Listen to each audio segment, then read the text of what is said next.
W2 or 1099 which one is better? ታክስ እንዲወሰድብህ ነው የምትፈልገው ወይስ ታክስ መክፈል ነው የምትፈልገው? ሁለቱም የታክስ ፎርሞች ናቸው። W2 ሰራተኞች ስንሆን ቀጣሪያችን የቀጠረን ድርጅት ሁሉም አይነት የታክስ አይነቶች ሶሻል ሴኩሪቲ ታክስ፣ ሜዲኬር ታክስ፣ ፌደራል ኢንከም ታክስ፣ ስቴት ታክስ ከቀነሰ በኋላ አይሬስን ከከፈለ በኋላ ለኛ ቀሪውን ገንዘብ ይሰጠናል ማለት ነው። በተቃራኒው ደግሞ 1099 ኮንትራክተር ስንሆን አመቱን ሙሉ ያንን ኮንትራክት ስራ ስንሰራ ያወጣናቸውን ኤኒ ኦርዲናሪ ኤንድ ኔሰሰሪ ዲደክሽን ከቀነስን በኋላ ከወጪ ቀሪ ያገኘሁት ገቢ ይሄ ነው ብለን ፋይናሊ አት ዘ ኤንድ ኦፍ ዘ ይር ለአይሬስ ታክስ እንከፍላለን ማለት ነው። which one is better? it depends. ፋይናንሻል ፐርሰናል ፕላኒንግ ያስፈልገዋል። ለሁሉም ሰው የሚሰራ አንድ ህግ የለም። ነገር ግን ሁለቱም የራሳቸው አድቫንቴጅ ኤንድ ዲስአድቫንቴጅ አላቸው።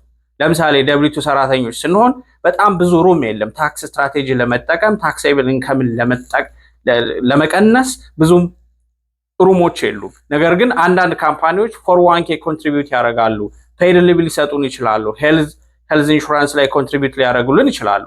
በተቃራኒው ደግሞ 1099 ሰራተኞች ስንሆን hundreds of ታክስ ስትራቴጂዎች አሉ ታክሴብል ኢንከምን ለመቀነስ ማለት ነው።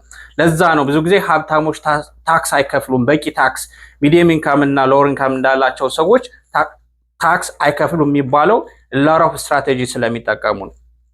ጥያቄዎች ካላችሁ habeshaservice.com ላይ ቪዚት አድርጉ፣ ደውሉልን። መልካም ቀን ይሁንላችሁ። ባይ